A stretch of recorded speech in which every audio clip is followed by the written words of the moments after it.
ਆ ਜਿਹੜੀ ਤੂੰ ਟਰੈਵਲਿੰਗ ਕਰਦਾ ਤੇ ਉਹਦੇ ਤੋਂ ਬਾਅਦ ਫਰੈਸ਼ ਰਹਿਣਾ, ਇਹਦਾ ਰਾਜ਼ ਕੀ ਹੈ? ਇਹਦਾ ਰਾਜ਼ ਹੈ Arlington fuel stop. Arlington fuel stop 1801 pioneer street highway exit 208 ਤੇ, ਜਿੱਥੇ ਤੁਹਾਨੂੰ ਫ੍ਰੀ ਕਾਫੀ, free fax service, free truck parking, ਰੋਟੀ, ਠੇਕਾ, ਲਾਂਡਰੀ, ਸ਼ਾਵਰ ਤੇ ਟਰੱਕਾਂ ਦਾ ਹੋਰ ਵੀ ਸਾਮਾਨ ਆਸਾਨੀ ਨਾਲ ਮਿਲੇਗਾ। ਹੁਣੇ ਕਾਲ ਕਰੋ 360 652 6066 ਯਾਨੀ 3606526066। ਇਹ ਦੋ ਲੋਕੇਸ਼ਨਾਂ ਤੋਂ ਸੇਵਾਵਾਂ ਪ੍ਰਦਾਨ ਕਰਦੇ ਨੇ। Second location lost hill travel centre 14814 ਐਲੋਮ street, lost hills. Phone number 661 797 2354। ਉਹ ਯਾਰ ਕੀ ਸੁਪਨੇ ਦੇਖੇ ਸੀ ਕੈਨੇਡਾ ਆਉਣ ਤੋਂ ਪਹਿਲਾਂ? ਉਹ ਸੁਪਨੇ ਪੂਰੇ ਕਰਨੇ ਆ ਤਾਂ ਡ੍ਰੀਮ ਲਾਈਨਰ ਐਕਸਪ੍ਰੈਸ ਵਾਲਿਆਂ ਨੂੰ ਕਾਲ ਕਰ। जी हाँ, Dreamliner express company Calgary Alberta Canada, जिन्हां नूं साफ सुथरे रिकॉर्ड ते 2 साला तजर्बे वाले ड्राइवर्स दी लोड़ है। इन्हां कोल कैलगरी अल्बर्टा तो कैलिफोर्निया ते एरिजोना दे सिद्धे रन। इन्हां कोल ड्राई ते रीफर लोड भी है। Home return with in 5 days, by weekly ते चंगी तनख्वाह दिंदे आ।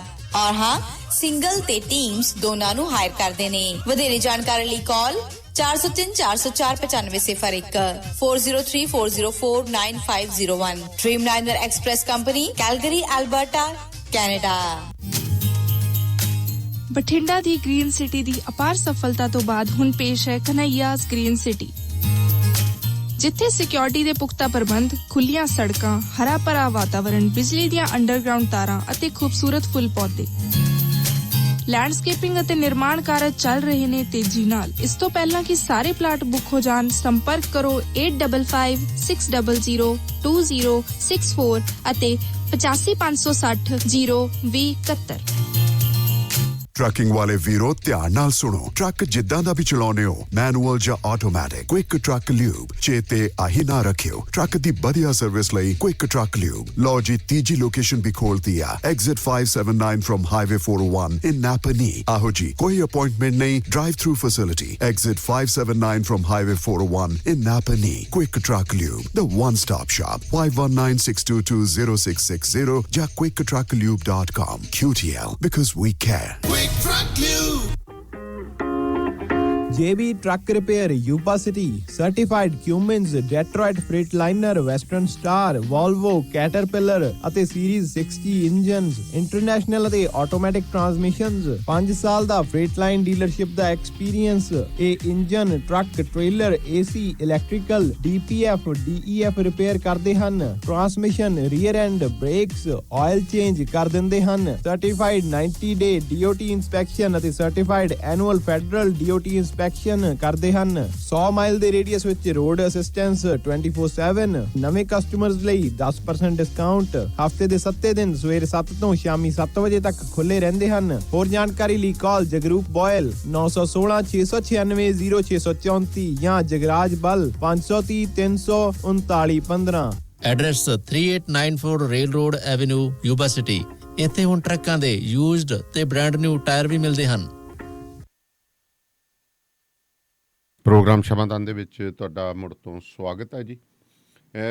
ਜੇਕਰ ਤੁਹਾਨੂੰ ਕਿਸੇ ਪ੍ਰਕਾਰ ਦੀ immigration assistance, citizenship, work permit, family petition, OCI card, Indian passport, process service, court filing, notary public ਜਾਂ ਕਿਤੇ ਇੰਡੀਆ ਦੇ ਐਮਰਜੈਂਸੀ ਵੀਜ਼ਾ ਦੀ ਅਸਿਸਟੈਂਸ ਦੀ ਲੋੜ ਹੋਵੇ ਤਾਂ ਫਿਰ ਇੱਕੋ ਇੱਕ ਨਾਂ ਜੀ, ਸੇਖੋ ਇਮੀਗ੍ਰੇਸ਼ਨ ਸਰਵਿਸਿਜ਼, ਜੋ ਰਜਿਸਟਰਡ ਅਤੇ ਬਾਉਂਡਡ ਨੇ ਕੈਲੀਫੋਰਨੀਆ ਦੇ ਵਿੱਚ। ਗੁਰਸ਼ਰਨ ਸੇਖੋ ਹੋਰਾਂ ਨਾਲ 5102009988 ਤੇ ਕਾਲ ਕਰ ਸਕਦੇ ਹੋ।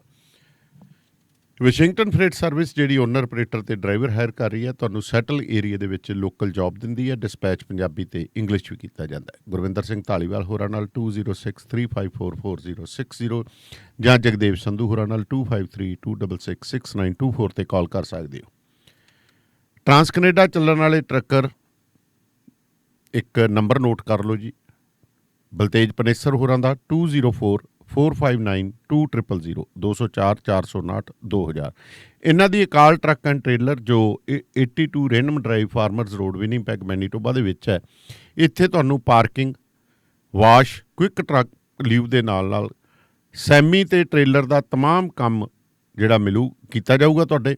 ਭਾਵੇਂ ਉਹ ਤੁਰਿਆ ਰਾਹ ਜਾਂਦਿਆਂ ਤੁਹਾਡੀ ਵਿੰਡ ਸਕਰੀਨ ਟੁੱਟ ਜੇ, ਉਹਨੂੰ ਚੇਂਜ ਕੀਤਾ ਜਾਂਦਾ ਹੈ। Brakes, clutch, transmission, gear, differential, engine rebuilt, DOT safety ਤੱਕ ਕੀਤੀ ਜਾਂਦੀ ਹੈ। ਸੋ ਵਨ ਸਟਾਪ ਸ਼ਾਪ ਹੈ ਜੀ, 2045592000।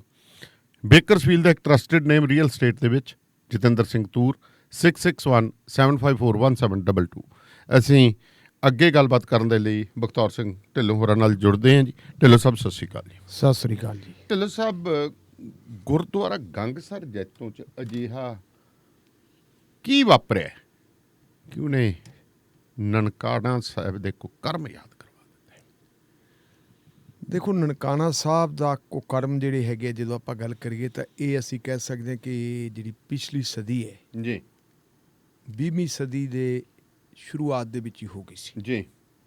ਇਹਦੇ ਖਿਲਾਫ ਇੱਕ ਬਹੁਤ ਵੱਡਾ ਅੰਦੋਲਨ ਸ਼ੁਰੂ ਹੋਇਆ ਤੇ ਉਹ ਅੰਦੋਲਨ ਚਰਮ ਸੀਮਾ ਤੇ ਹੋ ਗਿਆ 1921 'ਚ, ਜਦੋਂ ਬਹੁਤ ਸਾਰੇ ਲੋਕਾਂ ਨੇ ਉਸ ਗੁਰੂਦੁਆਰਾ ਸਾਹਿਬ ਨੂੰ, ਗੁਰਧਾਮ ਨੂੰ, ਜਿੱਥੇ ਗੁਰੂ ਨਾਨਕ ਦੇਵ ਜੀ ਨੇ ਅਵਤਾਰ ਧਾਰਿਆ ਸੀ, ਉਹਨੂੰ ਮੁਕਤ ਕਰਵਾਉਣ ਵਾਸਤੇ ਇੱਕ ਉਹਨਾਂ ਨੇ ਲੜਾਈ ਲੜੀ ਤੇ ਉਸ ਲੜਾਈ ਦੇ ਵਿੱਚ ਬਹੁਤ ਸਾਰੇ ਲੋਕ ਸ਼ਹੀਦ ਹੋ ਗਏ ਸੀ ਜੀ।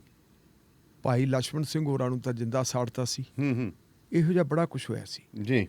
ਅਸਲ ਉਹਦਾ ਕਾਰਨ ਕੀ ਸੀ? ਕਾਰਨ ਇਹ ਸੀ ਕਿ ਨਰੈਣੂ ਮਹੰਤ ਅੰਗਰੇਜ਼ਾਂ ਦੀ ਮਦਦ ਦੇ ਨਾਲ ਉੱਥੇ ਕੁਕਰਮ ਕਰਦਾ ਹੁੰਦਾ ਸੀ ਔਰ ਉਹਨਾਂ ਕੁਕਰਮਾਂ ਦੇ ਵਿਰੁੱਧ ਫਿਰ ਜਿਹੜਾ ਸਾਕਾ ਨਨਕਾਣਾ ਸਾਹਿਬ ਦਾ ਸਾਕਾ ਹੋਇਆ ਸੀ ਜੀ, ਉਸ ਸਾਕੇ ਦੇ ਖਿਲਾਫ ਸਾਰੀ ਦੁਨੀਆ ਦੇ ਵਿੱਚ ਰੋਸ ਪ੍ਰਗਟਾਉਣ ਵਾਸਤੇ ਵੇਲੇ ਦੀ ਸਿੱਖ ਲੀਡਰਸ਼ਿਪ ਨੇ ਇੱਕ ਸੱਦਾ ਦਿੱਤਾ ਸੀ ਜੀ। ਉਸ ਵੇਲੇ ਅਕਾਲੀ ਦਲ 1920 ਦੇ ਵਿੱਚ ਬਣ ਚੁੱਕਿਆ ਸੀ ਔਰ ਸ਼੍ਰੋਮਣੀ ਗੁਰਦੁਆਰਾ ਪ੍ਰਬੰਧਕ ਕਮੇਟੀ ਭਾਵੇਂ ਕਾਨੂੰਨੀ ਤੌਰ ਤੇ ਹੋਂਦ ਵਿੱਚ ਨਹੀਂ ਸੀ ਆਈ ਜੀ, ਲੇਕਿਨ ਸਿੱਖ ਆਗੂਆਂ ਨੇ ਸ਼੍ਰੋਮਣੀ ਗੁਰਦੁਆਰਾ ਪ੍ਰਬੰਧਕ ਕਮੇਟੀ ਦਾ ਗਠਨ ਕਰ ਲਿਆ ਸੀ। ਸੋ ਅਕਾਲੀ ਦਲ ਤੇ ਸ਼੍ਰੋਮਣੀ ਗੁਰਦੁਆਰਾ ਪ੍ਰਬੰਧਕ ਕਮੇਟੀ ਨੇ ਇੱਕ ਸੱਦਾ ਦਿੱਤਾ ਸੀ ਜੀ। ਉਸ ਸੱਦੇ ਰਾਹੀਂ ਉਹਨਾਂ ਨੇ ਗੱਲ ਕਹੀ ਸੀ ਕਿ ਸਾਰੇ ਸਿੱਖ ਹੈ ਜਿਹੜੇ ਉਹ ਰੋਸ ਪ੍ਰਗਟਾਉਣ ਨਨਕਾਣਾ ਸਾਹਿਬ ਦੇ ਸਾਕੇ ਦੇ ਖਿਲਾਫ ਜੀ, ਜਿੱਥੇ ਬਹੁਤ ਸਾਰੇ ਸਿੰਘ ਸ਼ਹੀਦ ਹੋਏ ਸੀ। ਇਹਦੇ ਲਈ ਜਿਹੜਾ ਤਰੀਕਾ ਦੱਸਿਆ, ਤਰੀਕਾ ਇਹ ਸੀ ਕਿ ਹਰ ਸਿੱਖ ਆਪਦੇ ਸਿਰ ਉੱਪਰ ਕਾਲੀ ਦਸਤਾਰ ਸਜਾਵੇ ਜੀ। ਜੇ ਕਿਸੇ ਦੇ ਕੋਲੇ ਪਹੁੰਚ ਹੈਗੀ ਉਹ ਕਾਲੇ ਕੱਪੜੇ ਵੀ ਪਾ ਸਕਦਾ ਹੈ, ਘਰਾਂ ਦੇ ਉੱਤੇ ਕਾਲੇ ਝੰਡੇ ਲਹਿਰਾਏ ਜਾਣ, ਜਿਵੇਂ ਕਿ ਹੁਣ ਆਪਾਂ ਕਿਸਾਨ ਅੰਦੋਲਨ ਵੇਲੇ ਵੀ ਦੇਖਦੇ ਹਾਂ ਜੀ ਜੀ ਕਿ ਰੋਸ ਪ੍ਰਗਟਾਉਣ ਦਾ ਸਭ ਤੋਂ ਵਧੀਆ ਤਰੀਕਾ ਕਾਲਾ ਵਸਤਰ ਹੁੰਦਾ ਹੈ। ਮਹਾਰਾਜਾ ਰਿਪੂ ਦਮਨ ਸਿੰਘ ਨਾਭਾ ਰਿਆਸਤ ਦੇ ਮਹਾਰਾਜਾ ਹੁੰਦੇ ਸੀ ਜੀ।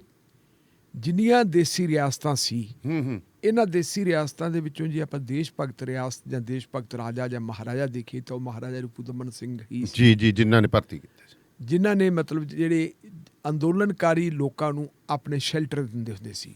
ਮਸਲਨ ਜੇ ਅੰਗਰੇਜ਼ੀ ਰਾਜ ਦੇ ਵਿੱਚ ਕੋਈ ਅੰਗਰੇਜ਼ਾਂ ਦੇ ਖਿਲਾਫ ਸਿੱਖ ਲੜਾਈ ਲੜਦੇ ਹੈ ਜਾਂ ਦੇਸ਼ ਭਗਤ ਲੜਾਈ ਲੜਦੇ ਹੈ ਜਾਂ ਰਿਆਸਤ ਪਟਿਆਲਾ ਦੇ ਵਿੱਚ, ਰਿਆਸਤ ਫਰੀਦਕੋਟ ਦੇ ਵਿੱਚ ਲੜਾਈ ਲੜਦੇ ਹੈ ਔਰ ਉਹਨਾਂ ਦੇ ਗ੍ਰਿਫਤਾਰੀ ਵਾਰੰਟ ਜਾਰੀ ਹੋ ਜਾਂਦੇ ਸੀ ਤਾਂ ਉਹ ਕੀ ਹੁੰਦਾ ਸੀ, ਜਾ ਕੇ ਪਨਾਹ ਲੈ ਲੈਂਦੇ ਸੀ ਰਿਆਸਤ ਨਾਭਾ ਦੇ ਵਿੱਚ। ਅੰਗਰੇਜ਼ਾਂ ਦੀ ਕੈਰੀ ਅੱਖ ਉਹਨਾਂ ਤੇ ਪਹਿਲਾਂ ਹੀ ਸੀ, ਪਰ ਜਦੋਂ ਇਹ ਸੱਦਾ ਦੇ ਦਿੱਤਾ ਕਿ ਹਾਂਜੀ ਤੁਸੀਂ ਵੀ ਕਾਲੇ ਵਸਤਰ ਪਹਿਨ ਲਓ, ਕਾਲੀਆਂ ਦਸਤਾਰਾਂ ਪਹਿਨ ਲਓ, ਤਾਂ ਮਹਾਰਾਜਾ ਰਿਪੂ ਦਮਨ ਸਿੰਘ ਨੇ ਵੀ ਦੇਸ਼ ਭਗਤੀ ਦਾ ਸਬੂਤ ਦਿੱਤਾ, ਇੱਕ ਚੰਗੇ ਸਿੱਖ ਦਾ ਸਬੂਤ ਦਿੱਤਾ ਤੇ ਉਹਨਾਂ ਨੇ ਵੀ ਕਾਲੀ ਪੱਗ ਬੰਨ੍ਹ ਲਈ ਸੀ ਜੀ। ਨਤੀਜਾ ਕੀ ਹੋਇਆ ਕਿ ਮਹਾਰਾਜਾ ਰਿਪੂ ਦਮਨ ਸਿੰਘ ਨੂੰ ਅੰਗਰੇਜ਼ਾਂ ਨੇ ਗੱਦੀ ਤੋਂ ਲਾ ਕੇ ਤੇ ਟੇਕ ਓਵਰ ਕਰ ਲਿਆ ਸੀ ਉਹਨਾਂ ਦਾ ਰਾਜ ਭਾਗ ਜੀ। ਜੈਤੋ ਜਿਹੜਾ ਕਸਬਾ ਹੁਣ ਤਾਂ ਮੰਡੀ ਬਣ ਗਈ, ਮੇਰਾ ਖਿਆਲ ਸਬ ਡਿਵੀਜ਼ਨ ਹੀ ਬਣ ਗਈ ਹੈ ਜੀ। ਇਹ ਉਸ ਵੇਲੇ ਇੱਕ ਕਸਬਾ ਹੁੰਦਾ ਸੀ ਔਰ ਇਹ ਵੀ ਜੇ ਆਪਾਂ ਜੂਰੀਡਿਕਸ਼ਨ ਦੇ ਲਿਹਾਜ਼ ਨਾਲ ਦੇਖੀਏ ਤਾਂ ਨਾਭਾ ਰਿਆਸਤ ਦੇ ਮਤਲਬ ਸੀ।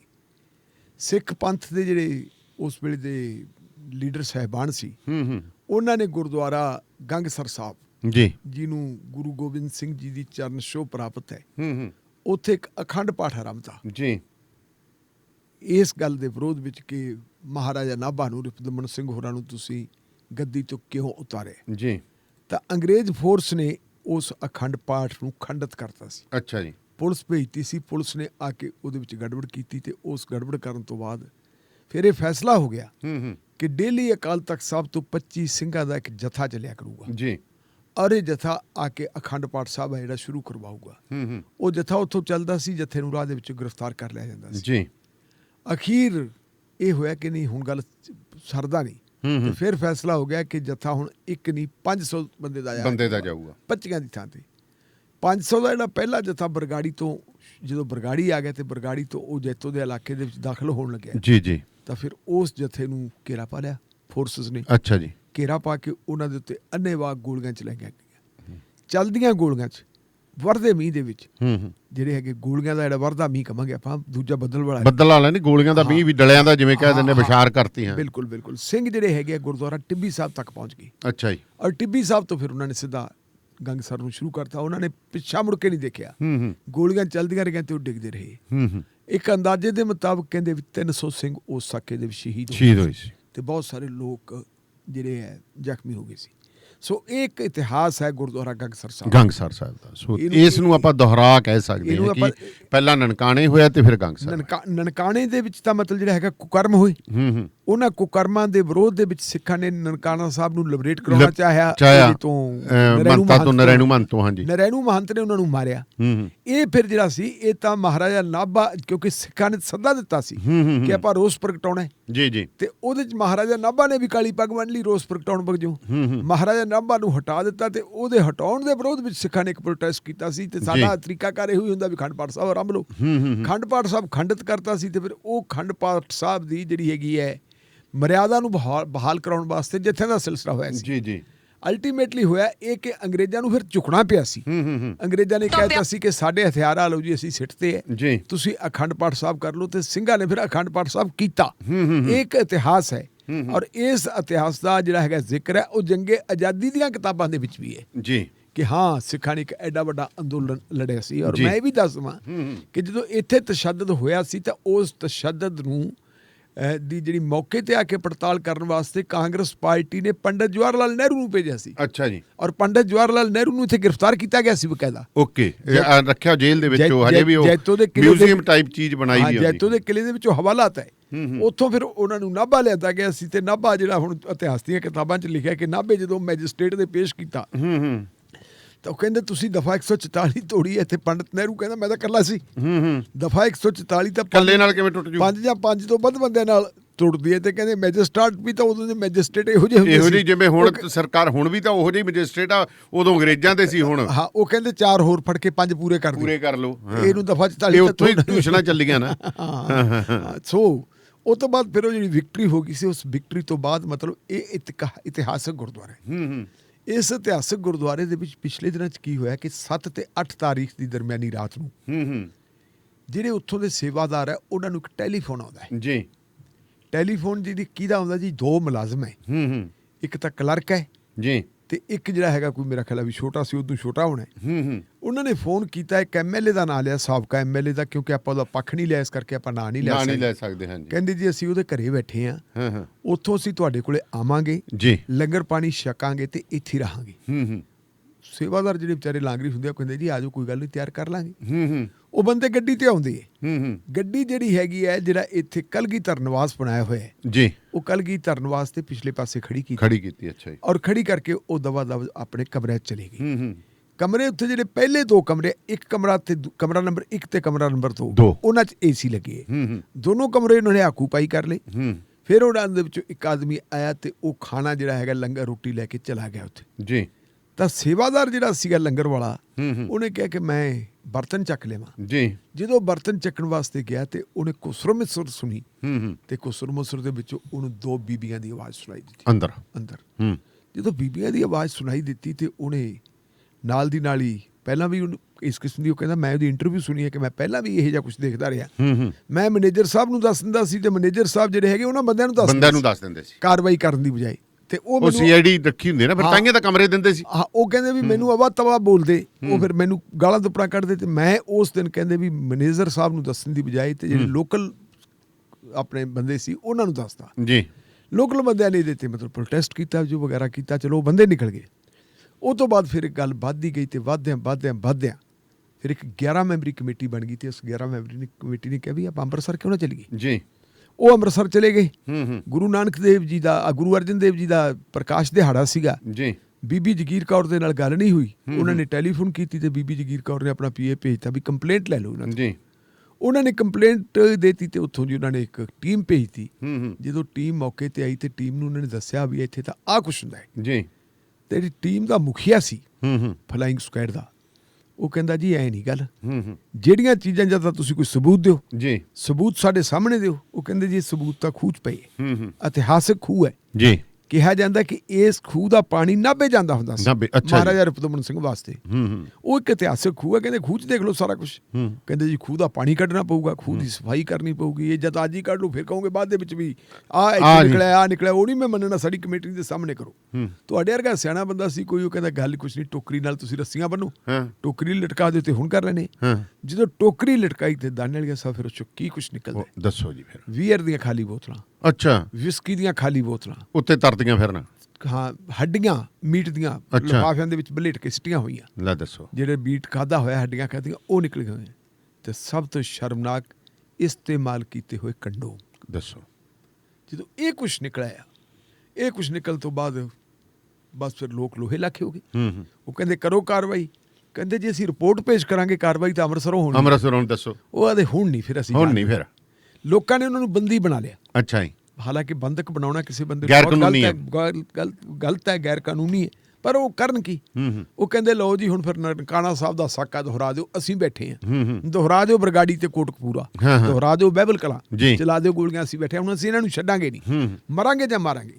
ਦਾਣੇ ਵਾਲੀਆਂ ਸਾਹਿਬ ਉੱਥੇ ਜਿਹੜੀ ਸਭ ਤੋਂ ਵੱਡੀ ਮੈਨੂੰ ਇੱਕ ਜਿਹੜੀ ਹੈ ਨਾ ਬਹੁਤ ਵਧੀਆ ਗੱਲ ਲੱਗੀ, ਇੱਕ ਬੀਬੀ ਜੀ ਉਹਨੇ ਮਾਈ ਭਾਗੋ ਦਾ ਰੂਪ ਧਾਰਨ ਕੀਤਾ। ਅੱਛਾ, ਉਸ ਬੀਬੀ ਨੇ ਕਮਾਂਡ ਕੀਤੀ ਸਾਰੀ। ਉਹ ਕਹਿੰਦੀ ਸਵਾਲ ਹੀ ਨਹੀਂ ਪੈਦਾ ਹੁੰਦਾ, ਮਰਾਂਗੇ ਜਾਂ ਮਾਰਾਂਗੇ ਤੇ ਜਾਂ ਇਹਨਾਂ ਦੇ ਖਿਲਾਫ ਕਾਰਵਾਈ ਕਰੋ। ਉਹਨਾਂ ਨੇ ਟੈਲੀਫੋਨ ਕੀਤੇ। ਟੈਲੀਫੋਨ ਤੋਂ ਬਾਅਦ ਜਦੋਂ ਹਾਈ ਕਮਾਂਡ ਕੋਲੇ ਗੱਲ ਪਹੁੰਚ ਗਈ, ਫਿਰ ਬੀਬੀ ਜਗੀਰ ਕੌਰ ਨੇ ਇੱਕ ਤਾਂ ਬਾਬਾ ਬੂਟਾ ਸਿੰਘ ਗੁਰਥੜੀ, ਉਹ ਸ਼੍ਰੋਮਣੀ ਗੁਰਦੁਆਰਾ ਪ੍ਰਬੰਧਕ ਕਮੇਟੀ ਦੇ ਮੇਰੇ ਖਿਆਲ ਮੀਤ ਪ੍ਰਧਾਨ ਹੈ। ਅੱਛਾ ਜੀ। ਤੇ ਇੱਕ ਨਵਤੇਜ ਸਿੰਘ ਕੌਣੀ, ਉਹ ਐਗਜ਼ੈਕਟਿਵ ਦੇ ਮੈਂਬਰ ਹੈ। ਮੋਗਾ ਇਲੈਕਸ਼ਨ ਵਾਲੇ ਜਿਹੜੇ ਮਸ਼ਹੂਰ ਹੋਏ ਸੀਗੇ ਉਦੋਂ ਪੈਸਿਆਂ ਦੇ ਮਾਮਲੇ ਦੇ ਵਿੱਚ। ਚਲੋ ਉਹ ਤਾਂ ਅਕਾਲੀ ਦਲ ਹੈ ਨਾ। ਹਾਂ ਹਾਂ। ਉਹਨਾਂ ਨੇ ਉਹਨਾਂ ਨੂੰ ਕਿਹਾ ਵੀ ਤੁਸੀਂ ਮੌਕੇ ਤੇ ਆਓ। ਉਹ ਮੌਕੇ ਤੇ ਆਏ। ਮੌਕੇ ਤੇ ਆ ਕੇ ਉਹ ਕਹਿੰਦੇ ਜੀ ਆਹ ਦੇਖੋ ਸਾਰਾ ਕੁਝ। ਉਹ ਕਹਿੰਦੇ ਵੀ ਸਾਡੇ ਕੋਲੇ ਕੋਈ ਪਾਵਰ ਨਹੀਂ ਕਿ ਅਸੀਂ ਕੁਝ ਕਰੀਏ, ਪਰ ਪਾਵਰਲੈਸ ਹੈ ਅਸੀਂ। ਹਾਂ, ਅਸੀਂ ਮਤਲਬ ਜਿਹੜੀ ਤੁਹਾਨੂੰ ਇਹ ਸ਼ੋਰ ਕਰਦੇ ਹਾਂ ਕਿ 18 ਤਾਰੀਖ ਨੂੰ ਹੋਣੀ ਹੈ ਐਗਜ਼ੈਕਟਿਵ ਦੀ ਮੀਟਿੰਗ, ਉਹਦੇ 'ਚ ਮਾਮਲਾ ਰੱਖ। ਐਗਜ਼ੈਕਟਿਵ ਦੀ ਮੀਟਿੰਗ ਦੇ ਵਿੱਚੋਂ ਅਸੀਂ ਇਹਨਾਂ ਲੋਕਾਂ ਨੂੰ ਸਰਵਿਸ ਤੋਂ ਡਿਸਮਿਸ ਕਰਾਂਗੇ। ਤੁਹਾਨੂੰ ਅਸੀਂ ਯਕੀਨ ਦਿਵਾਉਣੇ, ਡਿਸਮਿਸ ਹੋ ਜਾਣਗੇ। ਉਹਦਾ ਐਲਾਨ ਅਸੀਂ ਕਰਦੇ ਹਾਂ, ਕਾਨੂੰਨੀ ਤੌਰ ਤੇ ਉਹਦੇ ਹੋ ਜਾਣੇ। ਅਗਰ ਇਹਨਾਂ ਨੂੰ ਡਿਸਮਿਸ ਨਾ ਕੀਤਾ ਤਾਂ ਅਸੀਂ ਵੀ ਅਸਤੀਫੇ ਦੇ ਕੇ ਤੁਹਾਡੇ ਨਾਲ ਹੀ ਬਹਿ ਜਾਵਾਂਗੇ। ਅੱਛਾ ਜੀ, ਬੜੀ ਵੱਡੀ ਗੱਲ ਕਹਿਤੀ। ਫਿਰ ਉਹਨਾਂ ਨੇ ਵੱਡੀ ਗੱਲ ਕਹਿਤੀ। ਕਹਿੰਦੇ ਫਿਰ ਸਾਨੂੰ ਕੋਈ ਰਹਿਣ ਦਾ ਫਾਇਦਾ ਨਹੀਂ। ਹਜ਼ਾਰਾਂ ਦੀ ਤਾਦਾਦ ਦੇ ਵਿੱਚ ਲੋਕ ਉੱਥੇ ਇਕੱਠੇ ਹੋਏ ਸੀ। ਫਿਰ ਉਹਨਾਂ ਨੇ ਉਹਨੂੰ ਰਿਹਾ ਕੀਤਾ ਔਰ ਉਹ ਚਲੇ ਗਏ। ਮੇਰੀ ਅੱਜ ਹੀ ਗੱਲ ਹੋਈ ਸੀ ਸ਼੍ਰੋਮਣੀ ਗੁਰਦੁਆਰਾ ਪ੍ਰਬੰਧਕ ਕਮੇਟੀ ਦੇ ਇੱਕ ਸੱਜਣ ਦੇ ਨਾਲ ਜੀ। ਉਹਨਾਂ ਨੇ ਕਿਹਾ ਕਿ ਕੱਲ ਨੂੰ ਮੀਟਿੰਗ ਹੈ ਔਰ ਅਸੀਂ ਮੀਟਿੰਗ ਦੇ ਵਿੱਚ ਇਹ ਮਾਮਲਾ ਉਠਾਵਾਂਗੇ। ਕੱਲ ਮੈਨੂੰ ਸ਼੍ਰੋਮਣੀ ਗੁਰਦੁਆਰਾ ਪ੍ਰਬੰਧਕ ਕਮੇਟੀ ਦੇ ਇੱਕ ਸਾਬਕਾ ਕਰਮਚਾਰੀ ਦਾ ਫੋਨ ਆਇਆ ਸ਼ਾਮੀ ਜੀ, ਕਿਉਂਕਿ ਅਖਬਾਰਾਂ 'ਚ ਖਬਰ ਤਾਂ ਅੱਜ ਆਈ ਹੈ, ਕੱਲ ਨੈਟ ਦੇ ਉੱਤੇ ਚੱਲ ਪਈ ਸੀ। ਉਹਨਾਂ ਦਾ ਮੈਨੂੰ ਫੋਨ ਆਇਆ, ਕਹਿੰਦੇ ਤੁਹਾਡੇ ਗੁਆਂਢ ਦੇ ਵਿੱਚ ਕੀ ਹੋ ਗਿਆ। ਉਹ ਤੁਹਾਡੇ ਚੰਡੀਗੜ੍ਹ ਵਾਲੇ ਪਾਸੇ ਰਹਿੰਦੇ ਆ। ਮੈਂ ਕਿਹਾ ਜੀ ਬਹੁਤ ਮਾੜਾ ਹੋਇਆ। ਤੇ ਜਦੋਂ ਮੈਂ ਸਾਰਾ ਕੁਝ ਦੱਸਿਆ, ਉਹ ਕਹਿੰਦੇ ਜੀ ਇਹ ਅੱਜ ਦਾ ਨਹੀਂ ਹੁੰਦਾ, ਇਹ ਬਹੁਤ ਪਹਿਲਾਂ ਦਾ ਹੁੰਦਾ। ਮੈਂ ਬੜੀ ਸਰਵਿਸ ਕੀਤੀ ਹੈ। ਉਸ ਦੌਰਾਨ ਦੇ ਵਿੱਚ ਵੀ ਮੈਂ ਦੇਖਦੇ ਹਾਂ ਬੜੇ ਵੱਡੇ ਵੱਡੇ ਲੀਡਰ ਜਿਹੜੇ ਆ ਸਰਾਵਾਂ ਬਣਾਈਆਂ ਨਾ, ਕੱਲ ਕੀ ਧਰਨਵਾਸ ਵਗੈਰਾ, ਉੱਥੇ ਜੇ ਆਮ ਨਾਗਰਿਕ ਜਾਵੇ ਜੀ, ਆਮ ਸਿੱਖ ਜਾਵੇ, ਉਹਨੂੰ ਕਮਰਾ ਨਹੀਂ ਮਿਲਦਾ। ਬਿਲਕੁਲ। ਜੇ ਤੁਸੀਂ ਕਮਰਾ ਲੈਣਾ ਤਾਂ ਤੁਹਾਨੂੰ ਸ਼੍ਰੋਮਣੀ ਗੁਰਦੁਆਰਾ ਪ੍ਰਬੰਧਕ ਕਮੇਟੀ ਦੇ ਕਿਸੇ ਮੈਂਬਰ ਤੋਂ ਸਿਫਾਰਿਸ਼ ਕਰਾਉਣੀ ਪੈਂਦੀ ਹੈ। ਹੁਣ ਅਗਲਾ ਸਵਾਲ ਇਹ ਪੈਦਾ ਹੁੰਦਾ ਕਿ ਸਾਰਾ ਕੁਝ ਹੋ ਕਿਉਂ ਰਿਹਾ। ਇਹ ਵੇਖਣ ਵਾਲੀ ਗੱਲ ਹੈ। ਇਹ ਹੁੰਦਾ ਇਸ ਕਰਕੇ ਹੈ ਕਿਉਂਕਿ ਸ਼੍ਰੋਮਣੀ ਗੁਰਦੁਆਰਾ ਪ੍ਰਬੰਧਕ ਕਮੇਟੀ ਦੇ ਵਿੱਚ ਲੋਕਾਂ ਨੂੰ ਭਰਤੀ ਕੋਈ ਮੈਰਿਟ ਦੇ ਆਧਾਰ ਤੇ ਨਹੀਂ ਕੀਤਾ। ਨਾ, ਇਹ ਤਾਂ ਜਥੇਦਾਰਾਂ ਦੇ ਸਿਫਾਰਿਸ਼, ਮੈਰਿਟ ਦੇ ਆਧਾਰ ਦੇ ਉੱਤੇ ਤਾਂ ਉਹਨਾਂ ਦੇ ਪ੍ਰਧਾਨ ਵੀ ਨਹੀਂ ਬਣਦਾ। ਉਹ ਵੀ ਲਿਫਾਫੇ ਚੋਂ ਨਿਕਲਦਾ। ਐਗਜ਼ੈਕਟਿਵ ਕਮੇਟੀ ਵੀ ਲਿਫਾਫੇ ਚੋਂ ਨਿਕਲਦੀ ਹੈ। ਔਰ ਉਹਨਾਂ ਨੂੰ ਫਿਰ ਜਿਵੇਂ ਜਿਹੇ ਜੀ ਐਗਜ਼ੈਕਟਿਵ ਕਮੇਟੀ ਹੁੰਦੀ ਹੈ, ਸ਼੍ਰੋਮਣੀ ਕਮੇਟੀ ਦੇ ਮੈਂਬਰ ਹੁੰਦੇ ਆ, ਕੋਕੋ ਦੇ ਬੱਚੇ, ਉਹ ਕਹਿੰਦੇ ਜੀ ਆ ਫਿਰ ਆਪਣੇ ਸੀਰੀ ਦਾ ਮੁੰਡਾ ਇਹਨੂੰ ਭਰਤੀ ਕਰ ਲਓ, ਆ ਮੇਰੇ ਮਾਮੇ ਦਾ ਮੁੰਡਾ ਇਹਨੂੰ ਭਰਤੀ ਕਰ ਲਓ, ਆ ਭੂਆ ਦੀ ਧੀ ਇਹਨੂੰ ਭਰਤੀ ਕਰ ਲਓ। ਢਿੱਲੋਂ ਸਾਹਿਬ ਬੜੇ ਸਾਲ ਪਹਿਲਾਂ ਇੱਕ ਖਬਰ ਕੀਤੀ ਸੀ, ਜਿਹੜੇ ਐਸਜੀਪੀਸੀ ਦੇ ਮੈਂਬਰ ਤੇ ਸੀਨੀਅਰ ਅਕਾਲੀ ਲੀਡਰ ਹੈ ਨਾ, ਉਹਨਾਂ ਦੇ ਘਰੇ ਐਸਜੀਪੀਸੀ ਦੇ ਮੁਲਾਜ਼ਮ ਰੋਟੀਆਂ ਪਕਾਉਂਦੇ, ਕੰਮ ਕਰਦੇ ਤੇ ਵਾਹੀ ਦਾ ਕੰਮ ਵੀ ਕਰਾਈ ਜਾਂਦੇ ਸੀ। ਉਹ ਤਾਂ ਅੱਜ ਤੱਕ ਦੇਖ ਲਓ ਤੁਸੀਂ, ਜਿਹੜੇ ਇਕੱਲੇ ਮੈਂਬਰ ਨਹੀਂ, ਜਿਹੜੇ ਧਾਰਮਿਕ ਆਗੂ ਹੈ, ਅਕਾਲ ਤਖਤ ਸਾਹਿਬ ਦੇ ਜਥੇਦਾਰ ਸਾਹਿਬਾਨਾਂ ਦਾ ਤੁਸੀਂ ਦੇਖ ਲਓ, ਉਹ ਭਾਈ ਗੁਰਬਚਨ ਸਿੰਘ ਹੋਰਾਂ ਦੀ ਸਥਿਤੀ ਦੇਖ ਲਓ, ਉਹਨਾਂ ਦੇ ਕੋਲ ਕਿੰਨੇ ਬੰਦੇ ਕੰਮ ਕਰਦੇ ਸੀ। ਚਲੋ ਹਰਪ੍ਰੀਤ ਸਿੰਘ ਹੁਣੀ ਤਾਂ ਉਸ ਕਿਸਮ ਦੇ ਨਹੀਂ ਹੈਗੇ, ਇਹ ਤਾਂ ਬੈਠ ਕੇ ਆਪਣੇ ਗੁਰਦੁਆਰਾ ਸਾਹਿਬ 'ਚ ਉਹਨਾਂ ਦੇ ਘਰ ਤੱਕ ਕੰਮ ਕਰਦੇ ਸੀ। ਸੋ ਇਹ ਜਿਹੜੀ ਭਰਤੀ ਦਾ ਤੌਰ ਤਰੀਕਾ ਜਿਹੜਾ, ਕਿਉਂਕਿ ਉੱਥੇ ਐਸਜੀਪੀਸੀ ਦੇ ਮੈਂਬਰਾਂ ਦੀਆਂ ਸਿਫਾਰਿਸ਼ਾਂ ਤੇ ਅਕਾਲੀ ਲੀਡਰਾਂ ਦੀਆਂ ਸਿਫਾਰਿਸ਼ਾਂ ਤੇ ਹੁੰਦੀਆਂ। ਇਹ ਗੱਲ ਵੀ ਹੁਣ ਸਾਹਮਣੇ ਆਈ ਹੈ ਕਿ ਇੱਥੇ ਜੋ ਕੁਝ ਹੋਇਆ ਹੈ ਇਹ ਕੋਈ ਪਹਿਲੀ ਵਾਰ ਨਹੀਂ ਹੋਇਆ। 3 ਸਾਲ ਪਹਿਲਾਂ ਵੀ ਹੋਇਆ ਸੀ। ਵੈਸੇ ਚਰਚਾ ਤਲਵੰਡੀ ਸਾਬੋ ਦੀ ਵੀ ਸੀਗੀ। ਤਲਵੰਡੀ ਸਾਬੋ ਵੀ ਬੜਾ ਕੁਝ ਆਪਣੇ ਕੋਲ ਆਉਂਦਾ ਰਿਹਾ। ਇਹ ਜਿਹੜਾ ਹੈਗਾ 3 ਸਾਲ ਪਹਿਲਾਂ ਵੀ ਹੋਇਆ। ਉਦੋਂ ਲੋਕਾਂ ਨੇ ਰੰਗੇ ਹੱਥੀਂ ਫੜ ਲਏ ਸੀ। ਇਹੀ ਸੁਖਮੰਦਰ ਸਿੰਘ ਜਿਹੜਾ ਕਲਰਕ ਹੈ, ਇਸ ਬੰਦੇ ਨੂੰ ਫੜ ਲਿਆ ਸੀ। ਦਾ ਪਿੰਡ ਕਿਹੜਾ ਜੀ? ਕਰੀਰ ਵਾਲੀ, ਮੁਕਤਸਰ ਕੋਲ। ਆਹ ਕਰੀਰ ਵਾਲੀ ਜੈਤੋ ਕੋਲ ਹੀ ਰਹਿ ਗਿਆ। ਜੈਤੋ ਮੁਕਤਸਰ, ਹਾਂਜੀ ਹਾਂ। ਇੱਥੇ ਇੱਕ ਸ਼੍ਰੋਮਣੀ ਗੁਰਦੁਆਰਾ ਪ੍ਰਬੰਧਕ ਕਮੇਟੀ ਦਾ ਮੈਂਬਰ ਹੁੰਦਾ ਸੀ ਸੁਖਦੇਵ ਸਿੰਘ ਬਾਠ। ਅੱਛਾ ਜੀ। ਉਹਦੀ ਸਿਫਾਰਿਸ਼ ਦੇ ਉੱਤੇ ਭਰਤੀ ਕੀਤਾ ਸੀ, ਉਹ ਵੀ ਕਰੀਰ ਵਾਲੀ ਦਾ ਸੀ। ਅੱਛਾ ਜੀ।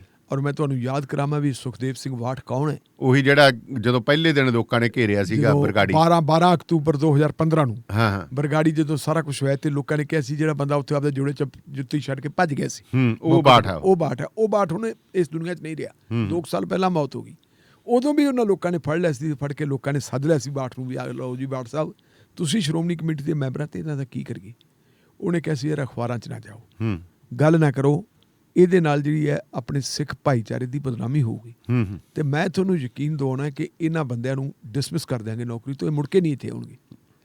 ਡਿਸਮਿਸ ਕਿਹਨੇ ਕਰਨਾ ਸੀ? ਉੱਥੇ ਫੇਰ ਆ ਗਏ। ਔਰ ਜਿਹੜਾ ਇਤਫਾਕ ਇਹ ਹੈ ਕਿ ਜਿਹੜਾ ਮੈਨੇਜਰ ਹੈ ਉਹ ਮੈਨੇਜਰ ਬਰਗਾੜੀ ਦਾ ਹੈ। ਅੱਛਾ ਜੀ। ਇਹ ਹੁਣ ਸਾਰਾ ਜਿਹੜਾ ਹੈਗਾ ਬਰਗਾੜੀ ਸੈਂਟਰ ਬਣ ਜਾਂਦਾ ਨੇ ਕਿਸੇ ਨਾ ਕਿਸੇ ਰੂਪ ਦੇ ਵਿੱਚ ਆ ਕੇ। ਉਹ ਵੀ ਉਹਨਾਂ ਤੋਂ ਡਰਦਾ ਸੀ ਕਿਉਂਕਿ ਸੁਖਦੇਵ ਸਿੰਘ ਦੇ ਉਹ ਬੰਦੇ ਸੀ। ਉਹ ਜੇ ਕੋਈ ਉਹਨਾਂ ਕੋਲ ਸ਼ਿਕਾਇਤ ਕਰਦਾ ਮੈਨੇਜਰ ਕੋਲੇ, ਉਹ ਸ਼੍ਰੋਮਣੀ ਕਮੇਟੀ ਦੇ ਪ੍ਰਧਾਨ ਨੂੰ ਦੱਸਣ ਦੀ ਬਜਾਏ ਉਹਨਾਂ ਨੂੰ ਦੱਸਦਾ ਕਿ ਫਲਾਣਾ ਬੰਦਾ ਸ਼ਿਕਾਇਤ ਕਰੀ ਜਾਂਦਾ ਹੈ। ਸੋ ਗੱਲ ਇਹ ਹੈ ਕਿ ਜੇ ਆਪਾਂ ਦੇਖੀਏ ਤਾਂ ਮਤਲਬ ਬਾੜ ਹੈ ਜਿਹੜੀ ਉਹ ਖੇਤ ਨੂੰ ਖਾਈ ਜਾਂਦੇ, ਉਹ ਤਾਂ ਤਾਂਹੀਓ ਤਾਂ ਢਿੱਲੋਂ ਸਾਹਿਬ ਭੁਗਤੀ ਜਾਂਦੇ ਆ। ਅਸੀਂ ਹੁਣ ਜਿਹੜੀ ਗੱਲ ਕਰ ਰਹੇ ਹਾਂ ਕਿ ਫੇਰ ਜਿਹੜਾ ਹੈਗਾ ਉਹੀ ਕੁਕਰਮ ਜਿਹੜੇ ਨਨਕਾਣਾ ਸਾਹਿਬ ਦੇ ਵਿੱਚ ਹੁੰਦੇ ਸੀ, ਮੰਤ ਨੇ ਕੀਤੇ ਸੀ, ਉਹ ਸਾਡੇ ਮੰਤ ਕਰੀ ਜਾਂਦੇ, ਉਹ ਅੱਜ ਦੇ ਮੰਤ ਕਰੀ ਇਹਨਾਂ ਨੂੰ ਜੇ ਮਹੰਤ ਤੋਂ ਗਾਂ ਗੱਲ ਕਰ ਲਈਏ ਤਾਂ ਮਸੰਦ ਆ ਇਹ। ਅਸਲ ਦੇ ਵਿੱਚ ਇਹ ਮਸੰਦ ਹੈ। ਹੁਣ ਇਹਨਾਂ ਮਸੰਦਾਂ ਦੇ ਚੱਲਦਿਆਂ ਤੁਸੀਂ ਦੱਸੋ ਕਿ ਸਿੱਖ ਪੰਥ ਜਿਹੜਾ ਉਹ ਵਿਕਾਸ ਕਿਵੇਂ ਕਰੂਗਾ? ਇਹਦੇ ਤੇ ਬਹੁਤ ਵੱਡਾ ਜਿਹੜਾ ਵਿਵਾਦ ਖੜਾ ਹੋਇਆ ਹੈ। ਕੱਲ ਨੂੰ ਸ਼੍ਰੋਮਣੀ ਗੁਰਦੁਆਰਾ ਪ੍ਰਬੰਧਕ ਕਮੇਟੀ ਦੀ ਐਗਜ਼ੈਕਟਿਵ ਦੀ ਮੀਟਿੰਗ ਹੈ ਤੇ ਮੇਰੇ ਖਿਆਲ ਮੁਤਾਬਕ ਉਸ ਐਗਜ਼ੈਕਟਿਵ ਦੇ ਵਿੱਚ ਵੀ ਇਸ ਮੁੱਦੇ ਨੂੰ ਲੈ ਕੇ ਮੁੱਦਾ ਤਾਂ ਉੱਠੂਗਾ ਜੀ। ਜ਼ਮੀਰ ਜਾਗਦੀ ਵਾਲੇ ਹੈਗੇ ਐ ਤਾਂ, ਪਰ ਬੇਬਸ ਹੋ ਜਾਂਦੇ। ਬਿਲਕੁਲ ਇਹ ਬੇਬਸੀ ਬੜੀ। ਅਸੀਂ ਕੋਸ਼ਿਸ਼ ਕਰਾਂਗੇ ਕਿ ਕੱਲ ਸ਼੍ਰੋਮਣੀ ਗੁਰਦੁਆਰਾ ਪ੍ਰਬੰਧਕ ਕਮੇਟੀ ਦੀ ਐਗਜ਼ੈਕਟਿਵ ਦੇ ਕਿਸੇ ਮੈਂਬਰ ਨਾਲ ਗੱਲ ਕਰਾਂਗੇ, ਜ਼ਰੂਰ ਕਰਾਂਗੇ। ਪਰ ਢਿੱਲੋਂ ਸਾਹਿਬ ਗੱਲ ਕਰੀਏ ਭਾਰਤ ਦੇ, ਆਪਾਂ ਇਹ ਵੀ ਗੱਲ ਕਰਦੇ ਕਿ ਦੇਸ਼ ਕੈਸਾ ਹੈ। ਬੋਲਣ ਦੀ ਆਜ਼ਾਦੀ ਤੇ ਪਾਬੰਦੀ ਹੈ। ਟਵਿੱਟਰ ਤੇ FIR ਲੌਂਚ ਕਰਤੀ ਕਹਿੰਦੇ। ਹਾਂਜੀ, ਟਵਿੱਟਰ ਦੇ ਉੱਤੇ ਤੁਹਾਡੇ ਯਾਦ ਹੋਣਾ ਕਿ ਆਪਾਂ ਪਹਿਲਾਂ ਇੱਕ ਖਬਰ ਵੀ ਡਿਸਕਸ ਕੀਤੀ ਸੀ। ਕੋਈ ਸ਼ੱਕ ਨਹੀਂ ਕਿ ਸੋਸ਼ਲ ਮੀਡੀਆ ਦੇ ਪਲੇਟਫਾਰਮ ਦੀ ਦੁਰਵਰਤੋਂ ਬਹੁਤ ਵੱਡੇ ਪੱਧਰ ਤੇ ਹੁੰਦੀ ਹੈ। ਪਰ ਕਈ ਵਾਰੀ ਜਦੋਂ ਕੋਈ ਬੰਦੇ ਨੇ ਸਹੀ ਗੱਲ ਕਰਨੀ ਹੁੰਦੀ ਹੈ ਤੇ ਹੱਕ ਉਹਦਾ ਵੀ ਮਾਰਿਆ ਜਾਂਦਾ ਜੀ। ਟਵਿੱਟਰ ਦੇ ਉੱਤੇ ਸਾਰੇ ਲੋਕ ਜਾਂ ਜਿਹੜੇ ਹੈਗੇ ਸੋਸ਼ਲ ਮੀਡੀਆ ਪਲੇਟਫਾਰਮ, ਤੁਸੀਂ WhatsApp ਲਾ ਲਓ, ਤੁਹਾਡੀ Facebook ਲਾ ਲਓ, ਇਹਦੇ ਉੱਤੇ ਅਫਵਾਹਾਂ ਵੀ ਫੈਲਾਈਆਂ ਜਾਂਦੀਆਂ, ਗਲਤ ਫਲਤ ਵੀ ਗੱਲ ਕੀਤੀ ਜਾਂਦੀ ਹੈ। ਲੇਕਿਨ ਬਹੁਤ ਸਾਰੇ ਲੋਕ ਜਿਹੜੀ ਇਹਦੀ ਸੁਚੇਤ ਰੂਪ ਦੇ ਨਾਲ ਚੰਗੇ ਕੰਮਾਂ ਵਾਸਤੇ ਵਰਤੋਂ ਕਰਦੇ ਜੀ। ਇਹਨਾਂ ਨੇ ਕੀ ਕੀਤਾ ਸੀ, 3 ਮਹੀਨੇ ਪਹਿਲਾਂ, 3 ਮਹੀਨਿਆਂ ਤੋਂ ਕੁਝ ਸਮਾਂ ਜ਼ਿਆਦਾ ਹੀ ਹੋ ਗਿਆ, ਭਾਰਤ ਸਰਕਾਰ ਨੇ ਇੱਕ ਕਾਨੂੰਨ ਬਣਾਤੇ ਸੀ ਕਿ ਸਾਰੇ ਜਿਹੜੇ ਹੈਗੇ ਸੋਸ਼ਲ ਮੀਡੀਆ ਦੇ ਪਲੇਟਫਾਰਮ ਉਹਨਾਂ ਨੂੰ ਉਹਨੂੰ ਫੋਲੋ ਕਰਨਾ ਪੈਣਾ। ਉਹਦੇ ਮੁਤਾਬਕ ਉਹਨਾਂ ਨੂੰ ਆਪਣੇ ਅਧਿਕਾਰੀ ਹੈ ਜਿਹੜੇ ਉਹ ਨਿਯੁਕਤ ਕਰਨੇ ਪੈਣਗੇ ਜੀ। ਤੇ ਹਰੇਕ ਕੰਟੈਂਟ ਹੈ ਜਿਹੜਾ ਉਹਨੂੰ ਸੁਰੱਖਿਅਤ ਰੱਖਿਆ ਜਾਊਗਾ। ਲੋੜ ਪੈਣ ਦੇ ਉੱਤੇ ਉਹਨੂੰ ਲਿਆ ਵੀ ਜਾ ਸਕਦਾ, ਜੇ ਸਰਕਾਰ ਕਹੂਗੀ ਇਹਨੂੰ ਹਟਾ ਦੇ ਉਹਨੂੰ ਹਟਾਇਆ ਵੀ ਜਾ ਸਕਦਾ, ਵਗੈਰਾ ਵਗੈਰਾ ਹੀ ਗੱਲ ਕੀਤੀ ਸੀ।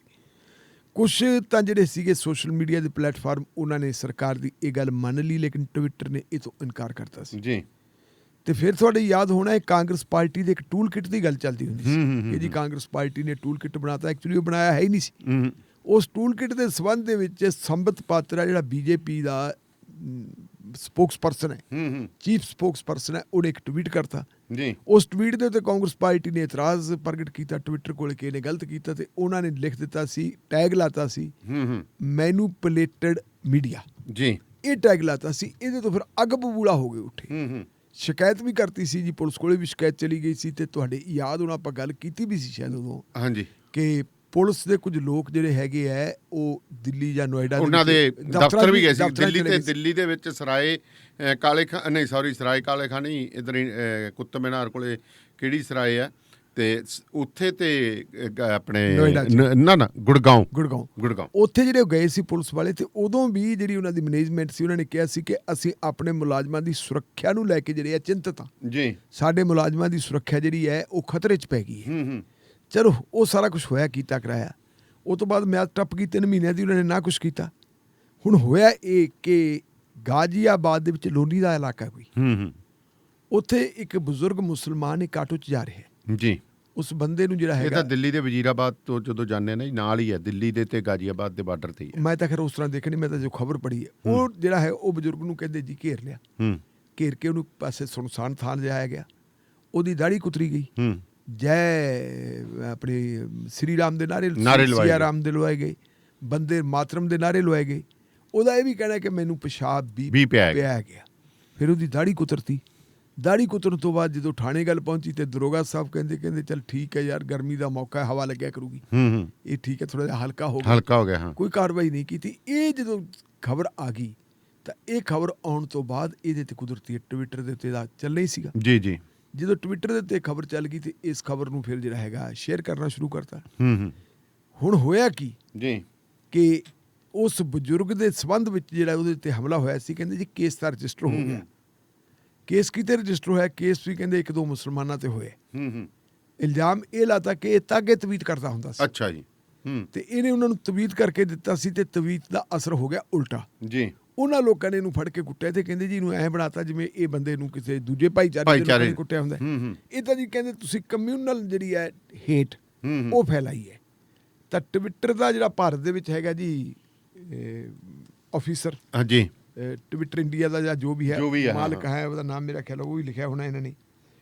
ਉਹਦੇ ਤੇ ਵੀ ਟਵਿੱਟਰ ਤੇ ਵੈਬਸਾਈਟ ਜਿਹੜੀ ਹੈਗੀ ਹੈ ਦਾ ਵਾਇਰ, ਉਹਦੇ ਪੱਤਰਕਾਰਾਂ ਤੇ ਔਰ ਜਿਹੜੇ ਹੈਗੇ ਕਈ ਕਾਂਗਰਸ ਲੀਡਰਾਂ ਤੇ ਕੇਸ ਰਜਿਸਟਰ ਕਰਤਾ ਹੈ। ਜਿਨ੍ਹਾਂ ਤੇ ਕੇਸ ਰਜਿਸਟਰ ਕੀਤਾ ਹੈ ਉਹਦੇ ਜੀ Twitter Inc, Twitter communication India, ਖਬਰ ਵੈਬਸਾਈਟ ਦਾ ਵਾਇਰ, ਪੱਤਰਕਾਰ ਦੇ ਇਹਨਾਂ ਦੇ ਪੱਤਰਕਾਰ ਹੈ ਮੁਹੰਮਦ ਜਵੈਰ ਜੀ, ਰਾਣਾ ਅਯੂਬ ਗੁਜਰਾਤ ਫਾਈਲਾਂ ਵਾਲੀ ਕੁੜੀ, ਠੀਕ ਹੈ, ਉਹ ਕੁੜੀ ਹੈ।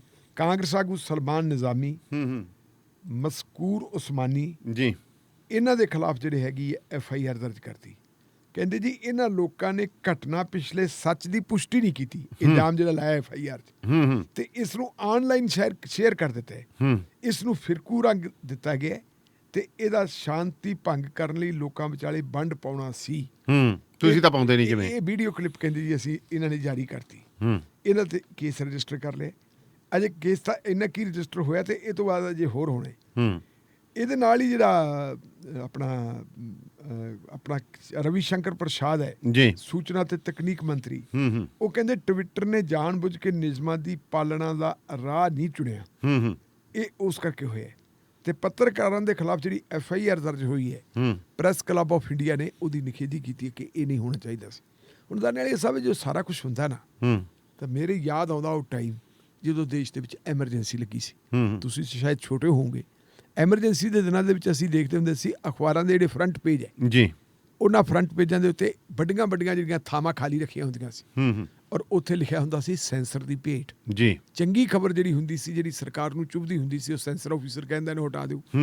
ਅਖਬਾਰ ਦਾ ਪੇਜ ਬਣ ਜਾਂਦਾ ਸੀ, ਉਹਨੂੰ ਹਟਾ ਦਿੰਦੇ ਸੀ, ਥਾਂ ਖਾਲੀ ਰਹਿ ਜਾਂਦੀ। ਤਾਂ ਫਿਰ ਉਹ ਦੱਸਣ ਵਾਸਤੇ ਜੀ, ਕਿਉਂਕਿ ਅਖਬਾਰਾਂ ਦੇ ਕੋਲੇ ਰਾਹ ਤਾਂ ਹੁੰਦਾ ਹੈ ਆਪਣਾ, ਉਹ ਜਿਹੜਾ ਹੈਗਾ ਗਿਲਾਏ ਕੱਢਣ ਵਾਸਤੇ ਲਿਖ ਦਿੰਦੇ ਸੀ ਸੈਂਸਰ ਦੀ ਭੇਟ। ਇਹੀ ਚੀਜ਼ ਜਿਹੜੀ ਅੱਗੇ ਐਡੀਟੋਰੀਅਲ ਪੇਜ ਤੇ ਹੁੰਦੀ ਸੀ, ਕਿਉਂਕਿ ਐਡੀਟੋਰੀਅਲ ਹੀ ਕਿਸੇ ਅਖਬਾਰ ਦੀ ਅਸਲ ਦੇ ਵਿੱਚ ਰਹਿ ਹੁੰਦਾ ਜੀ।